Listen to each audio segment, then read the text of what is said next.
Hello and welcome back to Stomp City and the first episode of the Dojo, where I will be simming into the future on TEW 2016 to see how the characters that I have imported into the game that were submitted by you at home get on in the real world. So in this first episode, I'll basically just be introducing the characters and we'll probably get to the end of 2017. And we start with all the way from Israel, but we have Ben Daniels, and he's a Japanese junior, skinny, lightweight, and he's loosely based on Daniel Bryan, I think, but he's got 60 Puru Rezu, chain wrestling, basics, psychology, microphone, and charisma. For his babyface heel divide, he's gone half and half, so 40-40, and for his gimmicks, he's got cool and cocky.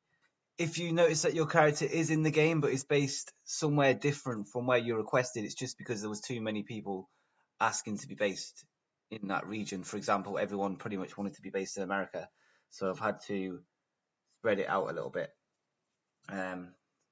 So next up we have Chris Walken from Northwest America, and he is a muscular light heavyweight brawler, and he's got brawling 60 and hardcore mat wrestling, microphone, charisma, and acting. And his heel babyface divide is 60-20 in favor of babyface, and gimmicks is comedy and weird. Then next up from the Southwest USA, we have a ripped middleweight named Conor Stuart, and he hasn't actually picked any in-ring skill stats, but he's gone with 60 basic, 60 selling, 60 athleticism, 60 microphone, 60 charisma, and 60 star quality. So hopefully into the future his in-ring stats develop, and I assume they will be since everybody's only 21. And he's gone for full-fledged babyface, and he's got a 60 cool gimmick and legitimate as well. And next up we have Emerald Estelle from Quebec, Canada, and she is a cruiserweight with green hair, and her in-ring stats are 60 aerial and flashiness. She's got basics, safety, star quality, and sex appeal. And she's gone 60 babyface and 20 heel, 60 cool and wholesome for gimmicks. And we have another guy based in Canada, and he is Gavin Ventura. And he's got 60 aerial and flashiness, basics, psychology, power, and star quality, and he's 60 babyface, 20 heel, 60 cocky, and legitimate. And the person that submitted this is called Sunglasses, so naturally I added some cool looking sunglasses onto him. We have Jaden Jones, and I've had to make him based in Australia. He wanted to be in America, but we needed some people over there, so I've had to make him Australian. He's a toned middleweight, and he's another one with aerial. So we've got a lot of high flyers in the series. 60 athleticism, stamina, microphone, charisma, and acting, and he's full-fledged babyface. 60 cool and comedy. And next up, to mix it up, we have from Scotland, we have an MMA crossover named Jean Burlock, and she has 60 submissions, 60 psychology, 60 selling, athleticism, stamina, and charisma. And she has 30 E plus babyface, 50 D plus heel, and cocky and legitimate gimmick. And she's one of two that are based in the British Isles. The second one to be based in the British Isles is L.J. Davids. And he is good at mat wrestling, psychology, consistency, selling, stamina, and star quality. And he's a full-fledged heel, cocky and legitimate. And his style is technician as well. So just to mix it up a little bit, that's good to see, a bit of variety. Then we have my own character, because I felt that we needed some more women. So I've added a luchador named Mia Drago, and she's based in northern Mexico, one of two based in northern Mexico. And she's a luchador, toned small, and she has 60 aerial, basics, consistency, stamina, star quality, and sex appeal. And 55 C minus babyface and 25 heel. So I gave it a bit of room to develop in the heel category. But yeah, she's still good at the babyface character. and she's got 60 cool and 60 wholesome for gimmicks. And next up we have another female based in Scandinavia and born in Norway. We have a psychopath. We have muscular light heavyweight Silji Solberg. And in-ring stats are blank, but she's got 60 basic, 60 psychology, microphone, charisma, star quality, and menace. And 5 for babyface, and 75 for heels, 60 for crazy and brute gimmicks. And next up from Kinky Japan, we have Nano, Nobby Yuri, and he's got a pure resu muscular middleweight style, and he's probably the best in-ring competitor that we have on the series. I don't think anyone else has got 3 in-ring skills selected. He's got 60 pure resu, mat wrestling and submissions, 60 psychology, 60 resilience. So he's going to be a solid worker. He won't get injured much because of the resilience. And yeah, I can see him making it big. Maybe in New Japan, maybe even WWE one day, if he eventually decides to work in the USA.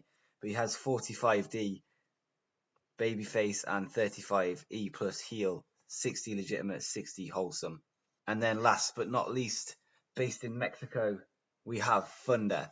And he was requested to be in America, but I've put him in northern Mexico, so there's a bit of crossover into southwest regions.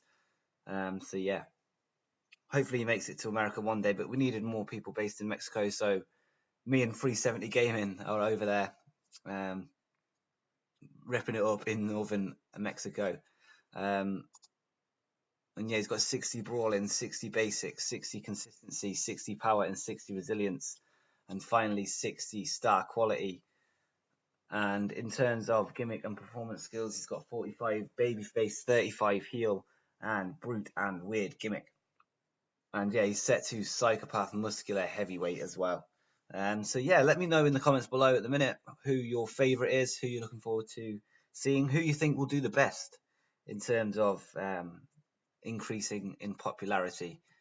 I'd say for now, my pick would be Tano Yuri, submitted by Aztecan, the Prince of Puri Rezu. So yeah, I think he's going to do some big things, but we'll see.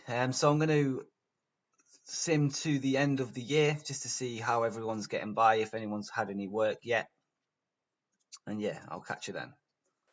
So I've skipped forward into January 2018, so we're over a year into the future now from the start. And we've had a few people signed up to contracts, so we're just going to run through them. We've got Jean Burlock, and she's been signed to Fierce Females as an upper mid-carder.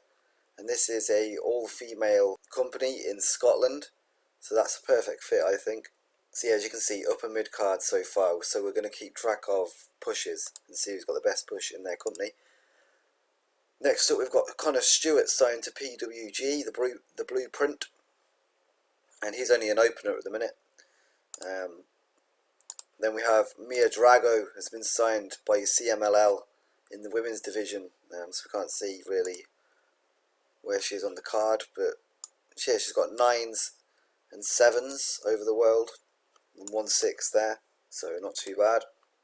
And then we've got Emerald Estelle, who is now available to work in a new game area, so we'll see that as well. So she's now working in USA, Canada and Japan. She hasn't actually got a full-time job yet. Jean Bellock's matches, she's been averaging 26. Her highest is a 32 E+, and her lowest was a 16. So not great for her lowest rating, but that's pretty good, E+. And she's only 22 at the minute, so yeah, that's good. And Conor Stuart for PWG has been getting, well, he got 45D there, and his lowest rating was 35 E+, so yeah, he's much better performances than Jean. And yeah, he's actually beat Candice LeRae. They did a back and forth 2-match series, and they've got 1 win each, so maybe that's a little feud that might head into the future. He's also had a match with Rocky Romero, and his first match was actually his best against Andrew Everett, where he lost. And we're just going to see Mia Drago's matches, and her highest is 30, her lowest is 11, not great. In her latest match, she won by DQ. Maybe that's a sign of things to come. But she has actually got 3 wins, all in tag team matches, I think. So yeah, maybe she's cut out to be a tag team specialist, who knows. But for now, we're going to leave that as the first episode. Hopefully you're excited for the rest of the series and see how everyone else does heading into the future. And remember, the workers are only 22 years old, so there's plenty of time to grow in popularity and in ability. So do subscribe to see more TEW 2016 and general wrestling content. And until next time, peace.